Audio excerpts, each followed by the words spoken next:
Manchester City may have stolen the title from Arsenal, but only time will tell. Welcome back to another episode of Ball IQ Podcast. Special episode of Ball IQ Podcast because it's our 52nd episode. So a year, 52 weeks since our first episode. Um, Glad to be here. Tolu, Real Madrid fan. Nelson, Chelsea fan. Chelsea fan, I mean, Chelsea not doing well. I'm expecting uh Rosinha's resignation before we wake up tomorrow, but we'll get to that for sure. But Arsenal, I mean, going into that City game, there was always only going to be one winner, right? Like it wasn't like I mean, we spoke about it last week where we were saying like I was worried about Arsenal current form, goals drying up, going into the Etihad. Like I think a couple episodes ago you spoke about either you or some one of us spoke about that Kevin De Bruyne game uh that clinched the title. I think it was Oh yeah, yeah that he couple just weekends. completely took over that tie. Two goals that game. Um, we're just going to this game just nervous for me. I was like nervous for Austin. Like oh my God, I don't know if they can deal with this, and they did. Not do well, despite playing actually their best football in a while. They still come up short. What do you think about the game? Yeah, it was a Titanic clash for the Premier League. Um, Knew that it was going to not disappoint in terms of firepower and just in terms of the pressure and the prestige. It kind of felt special. It felt like one of those games, and it didn't disappoint. I was glad it wasn't like a nil-nil game. You know, the first goal, Shirky. Yeah. Um, Brilliant move. Player who's just in white hot form right now, has the world on a string. Scorching hot. Just danced past everybody and finished um, perfectly. Yeah. Weak Type foot. of goal you want to have happen at home to kind of start the whole crowd to get on your side. Yeah. Um, Great game. And then immediately after, not too soon afterwards, Donnarumma remind us all of why Italy is in a World Cup team. Um, yeah, Moment of madness, in my opinion. This is again, it goes back to the age-old adage that I've mentioned several times on this show. Well, I don't understand why goalkeepers who should not be playing with the ball at their feet, playing out of the back, are being forced to do so. Um, this is what happens. So you got him looking silly when he's really, for all intents and purposes, a world-class goalie. Yeah. Um, but when you're asked to do things like that, when you ask a bird to to di- to To to, swim. to swim, it gets a little bit complicated. So, Yeah. um, Crazy, but yeah. crazy, crazy game. When you said when you spoke about the era, I remember same thing happened Champions League, Real Madrid. Remember the Benzema hat trick game? Mm, A similar era with him. And so to your point, I mean, I know you bring it up when we speak about Chelsea because same thing happened there. Why are these players or these goalies doing things that they don't know how to do? Why are you forcing it? But let's speak into like go deeper into the game tactically. Um, it was similar in a way where okay, the surprise for Arsenal was Gyökeres not starting and Kai Havertz starting, your boy, and Eze playing on the left, and Eze and Odegaard have not played on the same team for a while. So it was mm. good to see them play together, a couple of combinations here and there, but still not necessarily good enough. And honestly, it wasn't, it was, the game was very structured in my opinion. Like it was, even though it was a great game, it wasn't. explosive enough. Remember the City Liverpool games when those games when the title was on the line. It wasn't quiet. I, I think that has a lot to do with the mentality of the managers in those in that run-in versus this run-in. Mikel Arteta and Arsenal in April um, are meek. They're they are a cautious, mental like team that's not really playing the way that they played ever in the beginning of the season or their peak. Um, and I think that's what we kind of got. We got kind of a nervy match from Arsenal. Everybody who was supporting them felt nervous going into the game. Anybody watching that game could tell that they were playing a bit nervous. They've just been playing in a manner that's very, it's not frontward Mhm. facing. And obviously it's very much relying on set pieces and corners and all that stuff. I'm not saying they don't know how to win other ways, but that is the main way that they have been winning in recent months. So, you know, it was they don't have the mental. And no Arsenal could tell you right now that they think that their team is mentally strong enough, really, when the rubber meets the road Yeah. to get through this type of adversity. And in terms of Mikel Arteta, I know you mentioned Eze and Odegaard. I was very shocked to see, I think Eze came off before Odegaard. Right. I was shocked to see that too. What I, I don't you just saw Shirky just dance through a back line. That's the type of I'm not saying he Eze's that level, but on his day, Yeah. he can create he can make his own music, Yeah. and you just take somebody off like that when Odegaard's really not been playing that great, He just came back from injury to like not in the flow. out of form. Like it was a very suspect. That was like, all right, now you're just like there's a confidence issue. This is you're just doing something that Mhm. you're afraid. You're You're not, scared. you say you're on fire and all this stuff, but at the same time you're playing very cautious at Yeah. the same time. Yeah. I mean, yeah. I think that you mentioned Shirky, and pretty much what you just said now is the first point I was going to make on the board, which is where Shirky was operating, just behind Rice and in front of the mess that Haaland was creating with Saliba and Gabriel.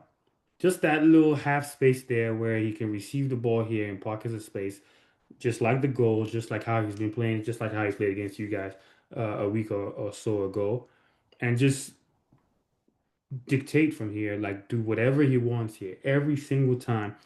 Sometimes he pops up on the inner right, but predominantly he's in the left, and just causes damage. And um, I think I mentioned last week that Timmy was saying, cousin was saying, it's like Pep is treating him like his grandkid. He's not as harsh on him as he was on, say, a Grealish or skillful players that he had in the past.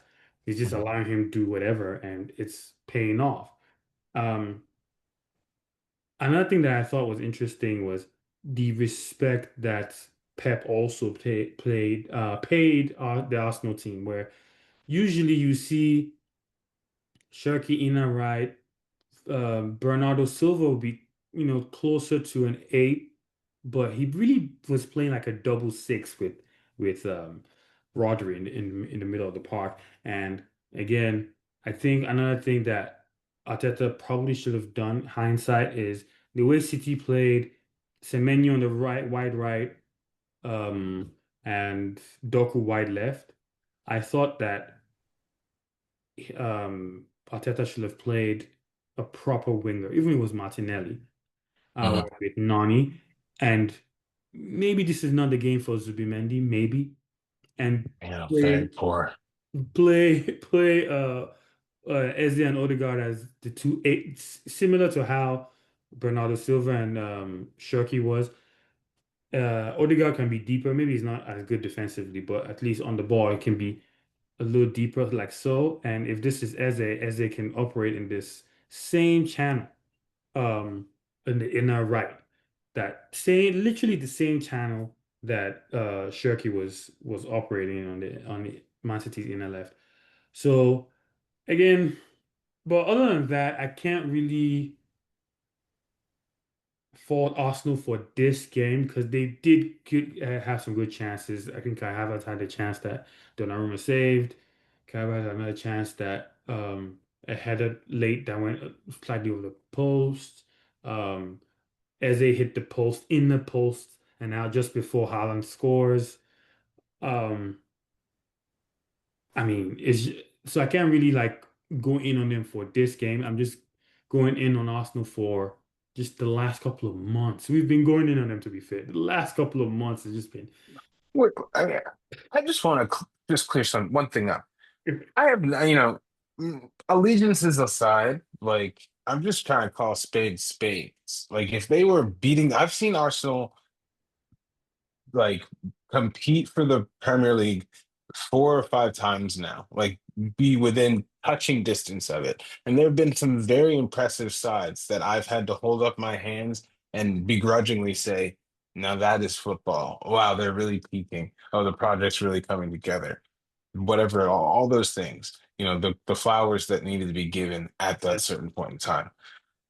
I'm just calling a spade a spade. This season and the play that we've seen isn't the Arsenal that I grew up with. It's not the Mhm. Arsenal that I've seen in the past 5 years.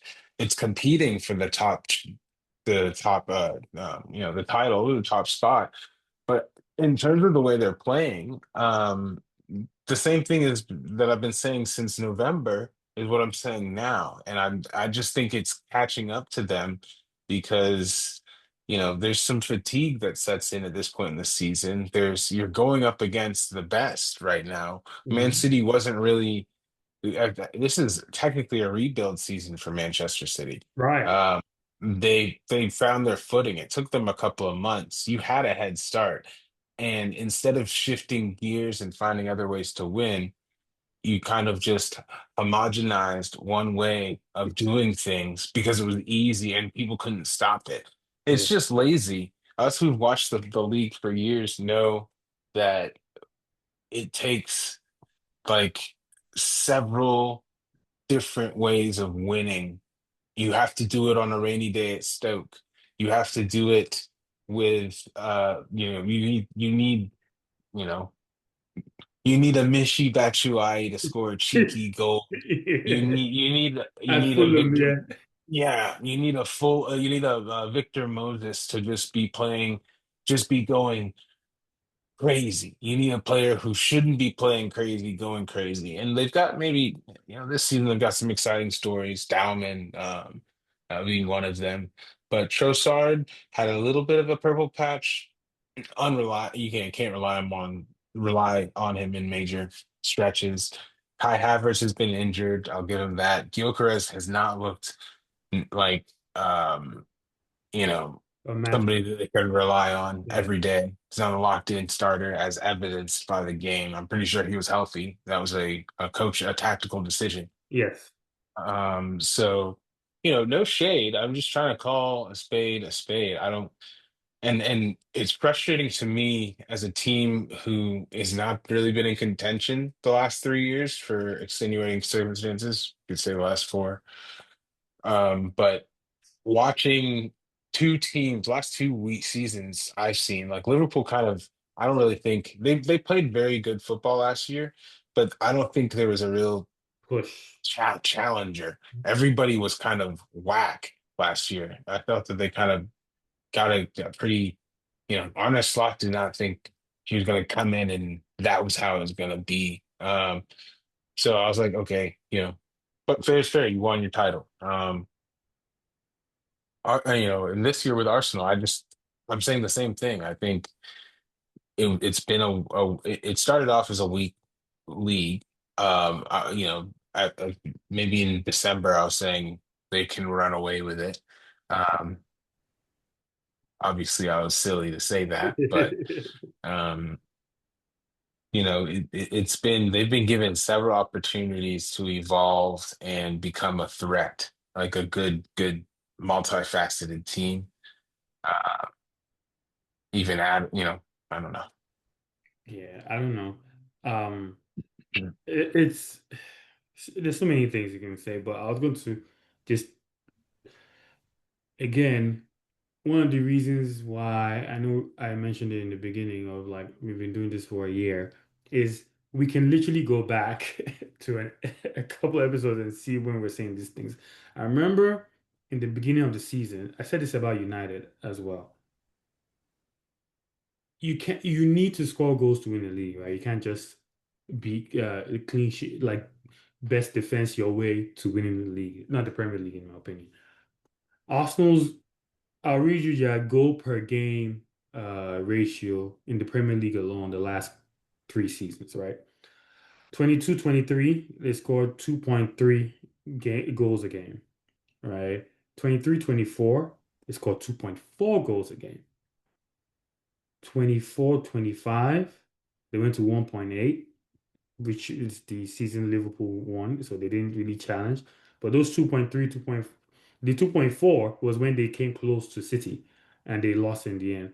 This season, they had 1.9, and that's with Eze, mm, Gyökeres, who else they got? And Noni. mm, mm, mm. Nani, like the money spent and the league there to be won, and they're at 1.9 goals per game. Like that, we said it so many times that goals, goals, goals, goals, goals, goals, goals. You can't be struggling at home to Sporting leading up to Man City and expect to just be on Yeah. fire. No, I It mean, doesn't work like even yeah, like it's kind of the Chelsea blueprint. Not to make it all about myself, but like it's the Chelsea blueprint of playing defensively, hipping the game 1-0, parking the bus, or yeah. just playing just getting 3 points and moving on, regardless. Boring Chelsea, as they used to say. But when we do say that, Chelsea still had Lampard scoring banging in goals throughout that period of time, not finishing with less than 20, 15 goals, Mhm. on any given season. Didier Drogba, okay, on his worst season, maybe sometimes 15, something like that. You're still having some like goals, like what I'm saying, what I'm trying to say. Um, you know, that weren't coming just straight from the defenders, because yeah, we were heading in goals as well. But Yeah, I mean, you their know, firepower then, like Solomon Kalou, Nicolas Anelka, those guys will come with double digits, like mhm. including Lamps and Drogba's double digits as well. That's four players easily on double digits. But it's just not good enough. Yeah. It's not good enough. But again, we said it last week, if City win all their games, they win a title. Now, if Arsenal win all their games, it makes them like it'll be on goal difference essentially, which is the first tiebreaker. Which is weird because in Spain the first tiebreaker is head to head. If it was head to head, Arsenal cooked. But I mean, there's still a chance. It's just disappointing for them, or for even for me, maybe not for you, but for me as a football fan, like watching the leaders of a league like that play the way they play, especially the last couple of months, and expect to like not be in this position where now they're looking at City to like they're looking at every City game. City's playing against Burnley tomorrow. Um, at time of recording, I'm sure they'll be watching the game, hoping Burnley does you a favor. Like, how did you get to that position where you're hoping all these teams like Yeah. Burnley, who else? City playing. I'll pull it up again. But how did you get here is the question. And lastly, honestly, I think that I would have said Arteta should just leave after this season if he doesn't win. But for Arsenal, I'm like, okay, if he leaves, who comes? Like you have to be careful when you switch. Your boy. Who, Alonso? Mm. To Arsenal, I don't see that. I see him more to Liverpool than that. But I mean, I heard that the- Liverpool's not interested. They're back in slot. I if there's heard. back and slot, that's fine. But again, personally, Alonso will make them play good, right? They'll play good, but I just think that it may be happening too fast for him, Xabi Alonso. And I think that we've seen I mean, a lot of coaches, especially for your club, that have gone up too fast. You've seen what happened, like the even Lampard and just Villas-Boas, like all these kind of managers that I feel like just got early success. Same thing with Slot, really. Like he's living on the um the bank that he got from winning the Premier League, which is a huge bank, and I think they're right to back him. But I just think for Alonso, like He's his big game record it scares me. Go ahead. yeah, well, there's a couple of distinctions I want to point out. So we do hire young, unproven managers, but Villas-Boas, Arne Slot, and Xabi Alonso are all in one side of that list, in my opinion, because they at least had success abroad. I think Yeah, Arne Slot won stuff with Feyenoord, and he yeah, was, pretty decorated. Feyenoord was they all came in with some sort of proof of concept. It might have been somewhere else. However, like um Rosigne, these types of managers that what we haven't seen, they were just plucking them from obscurity, um, or without any real run. Like Lampard had, a couple of games at Derby County before he became yeah, Chelsea manager. That's freaking fast, yeah. that's really fast. But you look at like Vincent Company at Burnley going to Bayern Munich and being able to do the job. It's kind of difficult to To call to it. pick and choose and call it, but you know, as long as there's been some sort of success prior, because my thing is Rosinha looks completely out of his depth. Even Mikel Arteta had time in the dugout with City to kind of understand a little bit of how to do it. That's better than like Rosinha played football at Brighton and then like as a player And had a Hall. pretty yeah and Hull, and then went to um, he was an assistant coach I think at Hull and then went to Strasbourg. Like he has a very shallow he's bang out of his depth. So, I um, mean, again, I agree with you, but I think I was more referring to the those people in that column of like the Arne Slots and the Xabi Alonso's and the um VS Boas. I think that specifically for Xabi Alonso to Arsenal, if he goes to Arsenal, I'll put it this way. They will play good football, or he will try to get them to play football, good football. He will be able to control them because they're not superstars in Arsenal. Um, I don't see him doing the job to win the league. Me personally, from my Real Madrid experience, and watching him in Leverkusen, he's a good coach. I think he needs time, and if he goes to Arsenal in a position where they need to win like yesterday. with under it's Arteta, they're starving. But I Yeah, think I think I don't know. I think a new coach with new ideas, and he's like a young and like energetic coach who can kind of show show the players instead of just like it's just different when you have like a manager who's in the trench, not in the trenches with you, but is trying to implement his ideas, and you're humble enough because I think that the thing about Madrid is everybody is like, okay, yeah, we respect you, Javi Alonso, but like. I don't know. I might look like they all are like low key. I might be better than you. Like, and I think at Arsenal there's a different level of respect. None of them have won anything. Nothing. Rice has won the Kai Conference Havertz League. is. Kai Havertz is the most paid, I think, on the roster because he's won something Champions League, yeah. elsewhere. Yep. Elsewhere, everybody else hasn't won Nathaniel, haven't won anything. So I And think a Rice person has like that won can. a European trophy, the Conference Okay, League. okay, I'm not gonna belittle that because You won. it's an important trophy, an important piece of silverware. So yeah, thanks. But be that as it may, Madueke didn't even win anything. He left before. I mean, I guess he won the Conference League as well. Yeah, Yeah, yeah. well, he will still get a medal for the FIFA, World Club Championship, no? There was a rumor that Donald Trump took his medal, Oh my gosh. but Moving on. I can't confirm or deny that. Moving Um, on, real because fast. he stole somebody's medal. He took somebody's medal. That's just a fact. I don't know whose it was, I can't believe and that happened. none he wasn't there.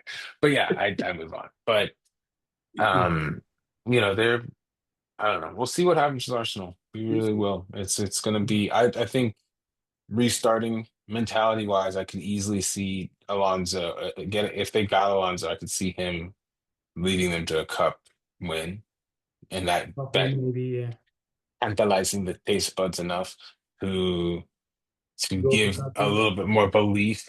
I'll tell you one thing, he's not going to play in No. like Pizza. Mikel Arteta has PTSD. You've lost it because you've lost it so closely, so many times. It slipped. Now that he's like, I don't have fear. I'm playing with on fire, all that stuff. No, you're playing with the scars that have made you the man who you are today, and that's fine. But if you've lost it in such painful ways, in tragic ways, being yourself, I think that he was Arsenal was authentically themselves and the image of their manager a lot more so in the past 3 seasons than they are now. This is Yeah. like they are an image, they're a perfect reflection of their manager at all times because he's not the same man that he was when he was bright-eyed and in Yeah. the 2 point whatever goal um ratio. So, Yeah. we'll see. 2.4, yeah. Um, but yeah, we'll see. I mean, just to read out City's fixtures, they play Burnley tomorrow. They have an FA Cup against Southampton, who just knocked out Arsenal, by the way. Um, so that if Arsenal had won, they would have played City like 3 times in like a month or something. But after that, City will play Everton away, Brentford at home, Bournemouth away, Crystal Palace at home, and Villa at home. They've played Villa at home before to close out the title on the last day, and they're doing it again. Um, I don't know. I mean, you can never tell, right? But Those in poor form, but yeah, you never know. you just never know. Like Burnley, for all intents and purposes, Burnley can just wake up. I'm like, you know what? I'm gonna be an a-hole today, and Hmm. just ruin the party for City. But we'll Yeah. see.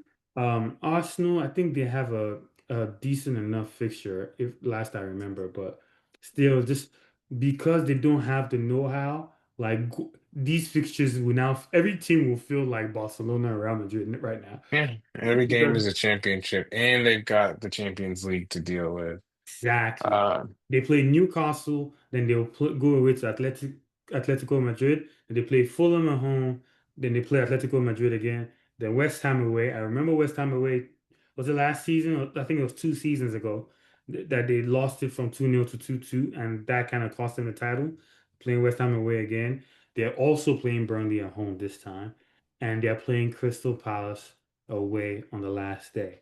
Now, Crystal Palace and Burnley are in a very weird place where they are playing against both the contenders on their running. So interesting to watch how they play against both of them and how and what happens. But yeah, so that was City Arsenal. Um I'm going to get into Chelsea, but I need to touch really quick on the things that we can get out the way really quick. Atleti played a Copa del Rey final against Sociedad. Um, 2-2. Our own very own Ademola Lookman scored. It went into penalties, and Atleti lost in penalties. And so Sociedad, that was a big result.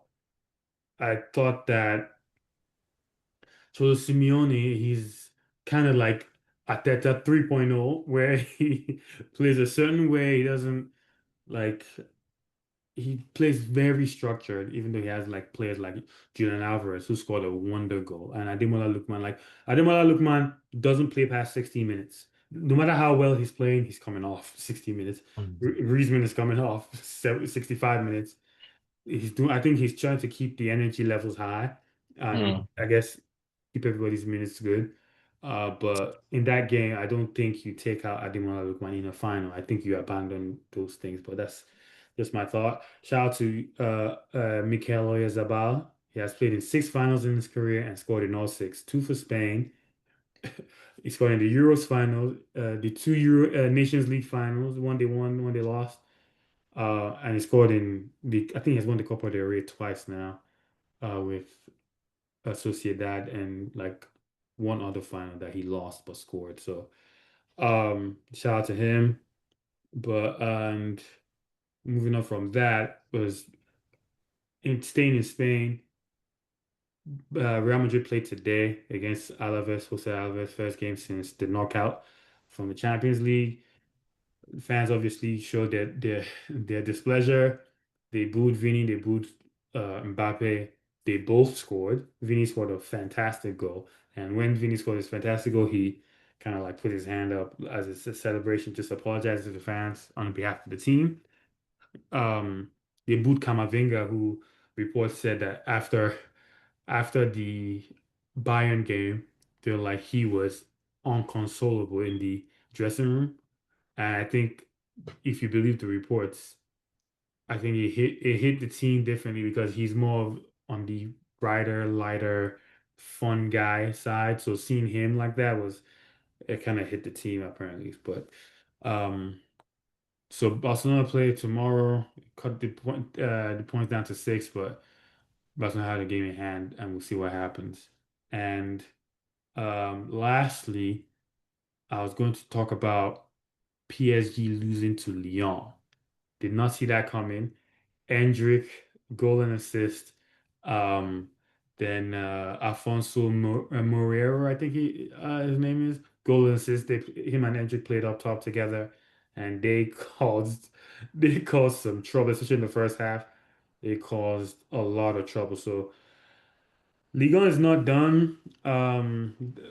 Paris Saint-Germain is just up by a point behind Lens, but they have a game in hand. So we'll see how that goes. But getting that out of the way, Chelsea losing to Brighton 3-0. Um, again, like we said earlier about goalkeepers and passing and all that stuff. I think the first, was it how many goals was, I think it was one of the goals and a big chance that passing from the back almost cost you guys. But I didn't watch the game though. Only saw the goal. So what did you think of the performance and what needs to happen afterwards?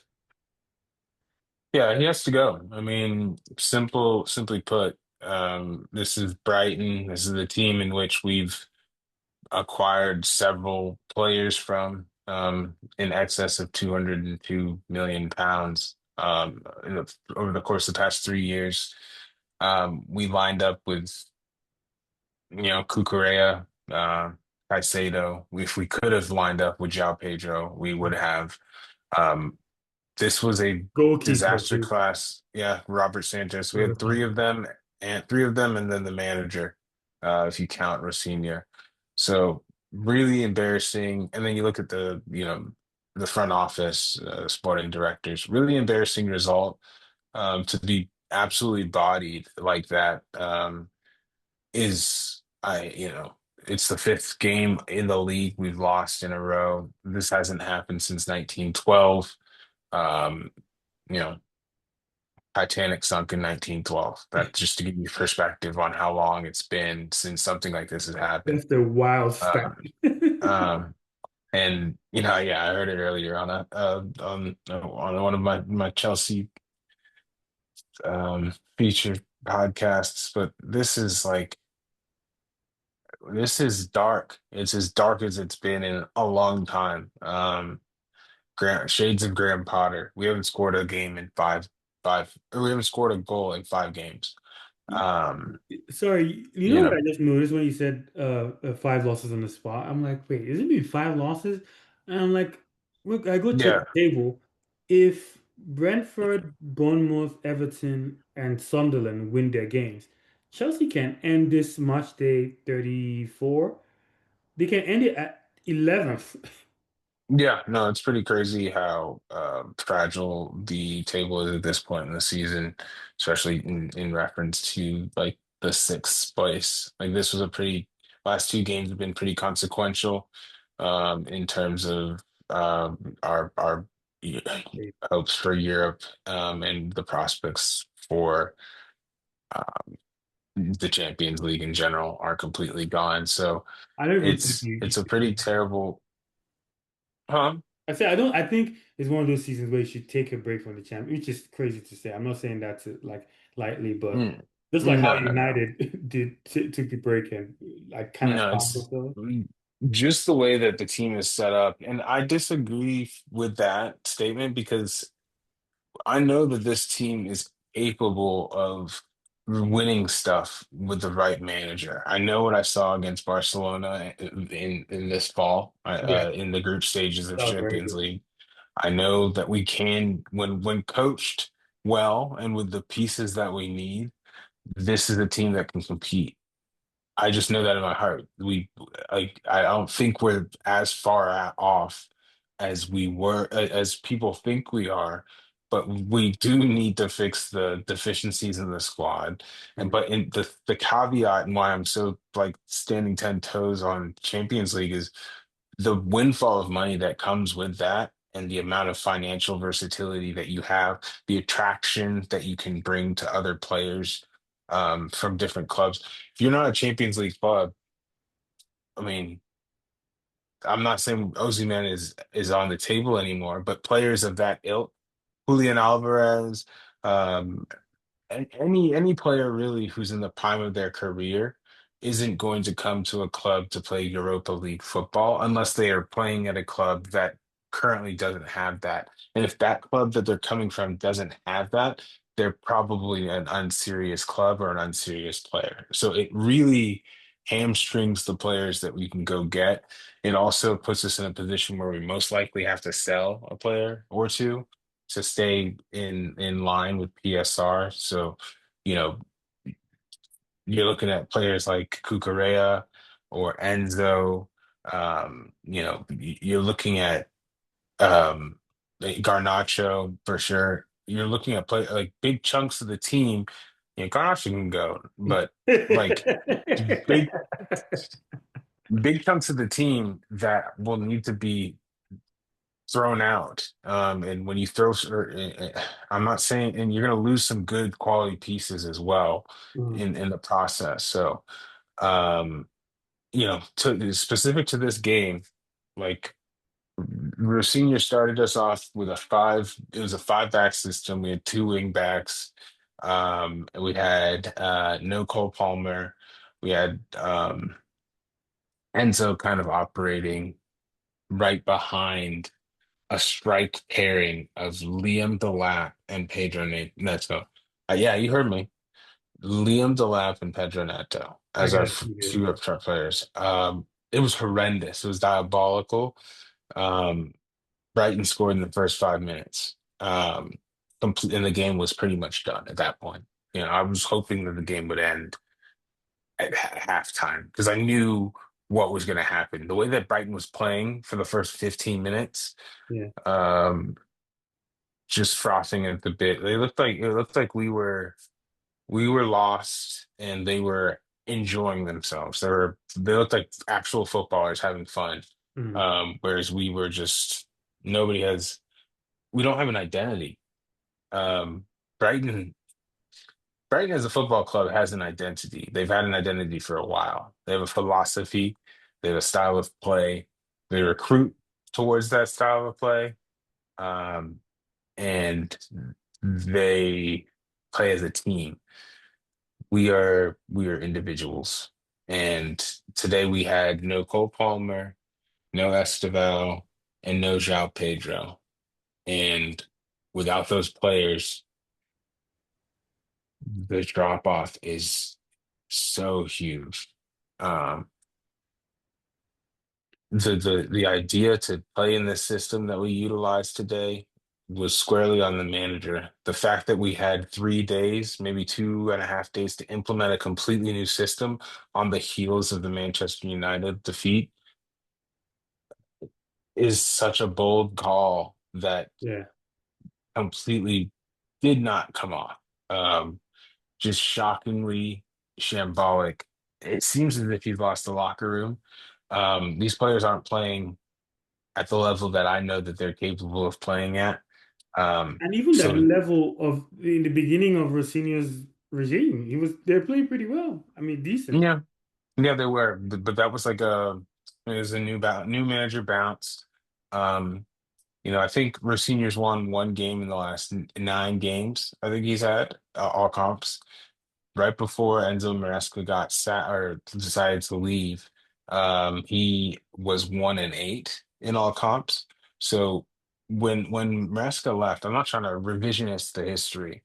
It was kind of like a Chelsea was here. Then December happened, and we kind of started to sink, which is, I mean, death, taxes, and just Chelsea in December.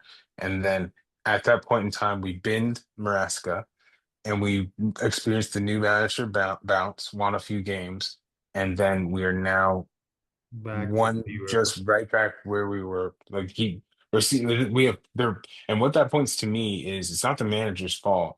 There are serious problems with how the team is constructed, and I need to see. But be that as it may, what I saw today. I know that Rosinho can't. He's bang out of his depth. Mhm. Um, he's out. He doesn't have the idea. He does not have the locker room. He does not have the backing of the players. They're not playing for him. They're not playing for anybody. And I didn't feel like they're playing for the badge. And the confidence at the club, which is the one thing that this Belland talked about age, you're managing the man or whatever that nonsense was. Like that's the one thing you're supposed to do. None of these players are with you. And it's just shocking to see, it's a problem too because it's the youngest team in the league. I don't want these types of experiences to alter the Uh, trajectory of their careers. Some of these guys have 7 more years, 6 more years on their deal. Caicedo has till 2033. Like these are great players who are being stretched out of out of their comfort zone and are experiencing severe adversity by no fault of their own. Like it's the way it's above them. So I want to see Rosinho gone tonight. mm. I need to see him gone. Bring back that ginger bloke, Callum, Right. whatever. Bring him. That win against the Pep and took a point. Bring that lad back. Bring that lad back for the rest of the season. Um, and make some calls. Call Cholo Simeone. Call Xabi Alonso. Um, call. I think. Send a text to Zinedine Zidane. Just send a text. Um, But it's funny you said Xabi Alonso. I call think Jose. call Jose. Yeah, that's not a bad shout. I think that more. I think that Xabi Alonso at Chelsea makes more sense to me than Xabi Alonso than Arsenal, just because of the stages of the project. Because I think that Chelsea are in a stage where they can benefit from a ball playing manager. For Xabi Alonso specifically, going to a ready now, a win now situation, I don't think would be beneficial for him. If I was him, I'll go to Chelsea first, where I can like Yeah. at least have young players, um, quality players, probably get some decent like Premier League players. If I don't make Yeah. Europe, I have a track record of making a good team with some. above average players win a league, I can compete with that kind of team. So I think I didn't even think of Xabi Alonso and Chelsea, but yeah, call him. Call. Call him. And the thing is, like, I think Cesc Fabregas has Como in Champions League places. Why would he leave? Why? Why Why would would I leave? Why would I? But why? I don't know Like that they're still there because they lost in the weekend, but Felipe Luis in Brazil, who got binned for talking to Blue Co about Strasbourg. yeah, Give him a call. I'm yeah, oh, serious. I mean, at this point, it- it's so dark, dude. it's dark. It is so dark. It's I dark. don't. I mean, players that like Caicedo's playing terribly. Hmm. Palmer is out, but He he wasn't hasn't playing been well. playing well anyway. Like he's not going to save us. Right? Like, look, it's shambolic, and Mhm. the loss of Champions League as a result of the loss to United is going to dramatically change the trajectory of our club, Yeah, and um, I don't know. There's a lot of serious questions that will need to be answered um, in about a month and a half. But I think Rosinha should be gone. And I think the sporting directors need to answer for their crimes. I'm tired of it. Whatever they've assembled, whatever they're working towards, I'm good. I've seen enough. I've yeah, seen enough. yeah. So Pack it up. bring it, bring somebody else. Even better, best case scenario would be that somebody else has a hand in hiring the manager. So there's cohesion. Yeah, Um, um, but yeah, man, it's dark. I don't anyway, like this is like worst case scenario. I don't think at this point, I don't see us, we've lost five on the trot. I don't see us beating Leeds this weekend to make it to the FA Cup final. That means no trophies this season. I foresee that City will win the FA Cup and they will also pit Arsenal to the title. on it in a That's a year like this. that's the double. That makes Pep Guardiola, that makes his seventh Premier League title in 10 years.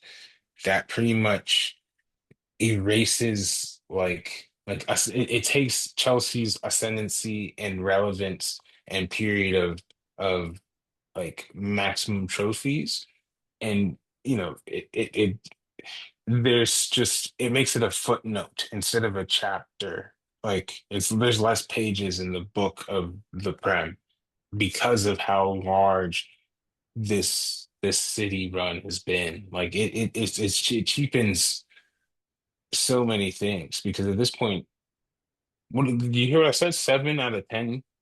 Like, So two Liverpool, one Chelsea, right? yeah, and I think it's yeah. Antonio Conte and two Liverpools. Yeah, Yeah. So it's we're looking at dominance. yeah. And it's no longer like a oh ha ha ha, like at least Arsenal didn't win, or at least my real rival didn't win. No. Like at this point in this generation, like deep that for a minute. So 10 years, these kids who are nine, these All kids they who are know is eight, City. seven, all that's all they know. That's all they know. Like that's all they believe. That's what they want to wear. That's all I want to be Erling Haaland, all of Kevin De Bruyne. That's all they know. And it's crazy because the seeds, like it's not just implication on now, is the future. Because like you said, those kids will now dream of playing for City versus Chelsea or Arsenal or United. Yeah. Because that generation of like Man United, like, oh, I want to play for United, that has gone away. The Chelsea generation is also going away. They always have London though, like that part of London where they'll Always have London. We'll have we're aggressively recruiting the youth academy, but again, City's youth academy in the it's past 10 years dumb. has they actually made it their goal. They're like, yo, what y'all have going on is Yeah. like the model. Like we kind of want that, and they aggressively paid attention to that. Yeah, The only thing, you see a couple of people breaking into the first team, but largely they sell them off, and sell them off. But yeah, like it would the future in the next 5 to 10 years, you see kids wanting to play for City because of what's happening right now. It's funny how football works. yeah, Very funny how football works. But um, one team that has it down bad that we haven't spoken about in a while, Tottenham. Tottenham might really be yeah. going down. Isn't that crazy? I was looking at their fixtures, right? They're playing Wolves away.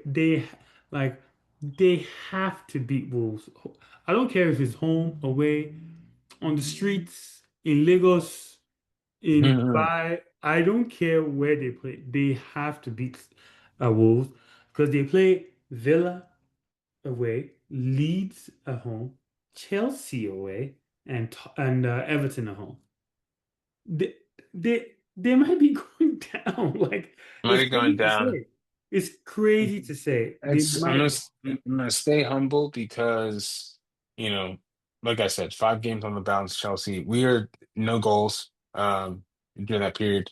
I think Tottenham is slightly worse than us in that period of time.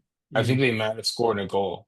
So They I have. myself, I think they scored a goal. I Yeah. think we're the only team who hasn't. Um, so, I'm just gonna stay humble. And if they get relegated, you know, there's a couple of players I texted you that I think should give us a call. Like Very he's bad. Lucas Bergvall. If because that again, the uh did you hear me just say that? Now this is what I'm talking about. The fact that we don't get Champions League, instead of looking up and being like, man, Now I we're want looking to, at I want to grab X, Rodrigo. Y, and Remember Z. last Yeah, summer we are talking about Rodrigo? yeah. I was like, yo, like you, we might want. Yeah, Rodrigo would be like, hell no, dude. Are You you know kidding that me? you know that Jose You could, meme when he took the headphones yeah, off? yeah. That's how fragile this thing is. Yeah. But now we're gonna be looking at players like, Very bad. yeah, Bergvall, I'll tell you Van de this much Ven, though. I feel Kudus, like Richarlison will be better than Liam Delap for Chelsea. God in heaven. And that's the thing about these last 2 games. I remember sitting down. Um, after playing pickup soccer on Saturday to watch the Manchester United Chelsea game and seeing the lineup and nearly choking on my drink because I saw Delap in the lineup. I was like, what happened? And then they said João Pedro tweaked his thigh Mm. in training. I nearly fell out of my chair because he's the bright spot of this season. Um, No pun Esteval intended on Brighton. starts. Mhm. I said no pun intended on Brighton. Sorry. Yeah. And then Esteval started. So I was like, okay, at least we have a little, hopefully, it's not all on the lap. It looked exciting. And like while he's making a run, he tweaked his hamstring, I had to feel like come off. yeah. Very painful to watch that happen. Immediately goes to the sidelines and then goes off. And God, like Garnacho comes on, which means initially I think Garnacho was on the right side and Neto was on the left. So Esteban could have been on the right. And then they immediately switched. Yeah. And I mean Diogo Dalot uh, just completely had him in his pocket. Garnacho was not intelligent. These guys know how he played. He was rattled. Post game, they didn't even give He- him no dap, nothing. no, like he was rattled. He shouldn't have played. Like that should have been a game that you play 10 minutes in, 15 minutes in at the end. The same thing with the lap. The fact that they got 80 minutes of game time, 70 minutes of game time. Oh no. No, no, no, Like no, no, Chelsea. no. Yeah, so that was shambolic to watch and see. Wesley Fofana was playing well. There's a challenge where the ball comes in. we're terrible at defending corners. Ball comes in and Robert Sanchez kind of hits Fofana. Fofana kind of gets the contact in the chest. Yeah, against Has to United, come right? out. Yeah, Yeah, against United, and has to come United out scores. immediately. 30 seconds. We were playing with 10 men.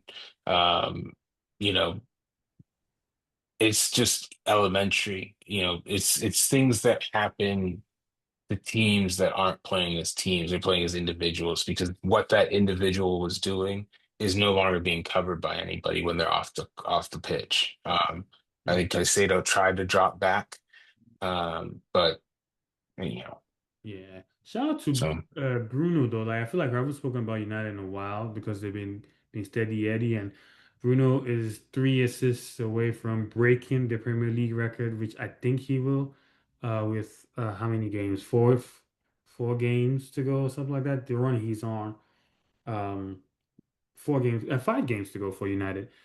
The run he's on, I think he'll break it. And the chances that United have missed based on his passing, I'm sure will haunt him if he doesn't break it. But shout out to Bruno, he's been fantastic. Um, but yeah, it's dark in Premier League. Um, I mean, Chelsea couple of games to kind of like save something from the season. Tottenham to stay in the Premier League. For us, Real Madrid to even just fake try and challenge Barcelona. We're still playing Barcelona away, but they're up currently 6 points with a game in hand. I expect it to be 9 points by tomorrow. There's still, I mean, obviously we have the Champions League semifinals coming with Atleti, Arsenal, which is probably about to be the most boring semifinal ever. And but the PSG Bayern will be the pick of the bunch. And of course in Ligue 1, we'll see if PSG can hold on to their title and see it through. But shout out to my boy Endrick for golden assist. Um, IQ Player of the Week. Speaking of Endrick, I thought he was fantastic against PSG. Saw the game. Um, I thought Afonso Moreira, his strike partner, was actually better. Who also scored a goal and assist. Um, Shirky was fantastic again. Um, but with his team on the line of possibly losing their Premier League status, Morgan Gibbs White goes ahead and scores his first ever hat trick. mhm. He just Yeah, disappeared, by the way. Morgan Gibbs I White stretched. got his first ever hat trick, so makes sense to give him that because of the stakes, and his team was down uh, a goal, so that was even more impressive. So shout out to Morgan Gibbs White. Goal of the week. A roller coaster season for Nottingham Forest. Oh yeah, very crazy season. They've also been through it too. But goal of the week, Julian Alvarez's goal in the Copa del Rey final was a beautiful goal, like close control, back tap it back of the standing foot and left foot smashes the ball into the net. Keeper doesn't move. That was going to be my goal of the week until Vinny did what he did today. Nice little solo run and a beautiful strike from outside of the box. I think for me, that was my goal of the week. But I don't know if you saw any other goals that were worth even a shout. I'm a Chelsea fan, so I haven't seen a goal in You five haven't seen the games. goal in a while. But okay, take my word for it. Vinny's goal is actually top class. Um, Hmm. and I think we spoke briefly about the fixtures coming up this weekend. Um, every Man City and Arsenal game is like must watch. Arsenal playing Newcastle at home. That's probably more entertaining than any of them. Um, so we'll see how that works out. We're playing Betis on Friday. Barcelona is playing Getafe, I believe. Yeah, on Saturday. Trying to see if there's any other big game this weekend. I don't. Oh, Milan Juve, of course. It's worth watching. And oh, speaking of, shout out to Bayern Munich for winning another another Bundesliga. Yeah, it's not even. But congrats to Vincent Company. And we'll see what they do in the Champions League now that they have the league wrapped up, and maybe they can just play Nicholas Jackson all the way and save Harry Kane for Champions League and get Nico Jackson back in form so he can come back to Cobham, maybe Yeah. possible. Who Um, knows who will be in charge at that time? right. Maybe all the people he has beef with will be gone by then. Yeah, the directors need to be gone. Like Yeah, I swear to Win Stanley and Stewart need one of them, if not both. yeah, gone. But yeah, but again, on a high note, again, 52nd episode, 1 year of shooting, official episode of Ball IQ. Many more years to come. It's been a pleasure. Um, Eep, eep, and eep. really, it's been a pleasure, and it's been. I mean, I enjoy doing this with I enjoy doing this with you for sure. So, uh, Yeah, more to come. And obviously we'll keep getting better, keep getting bigger, and onwards we go. we will So be with there. that, please subscribe, share, comment, like, and we'll catch you guys on the next one. 1 Year Old Boy Like You podcast. Saying peace out. Peace. Peace out.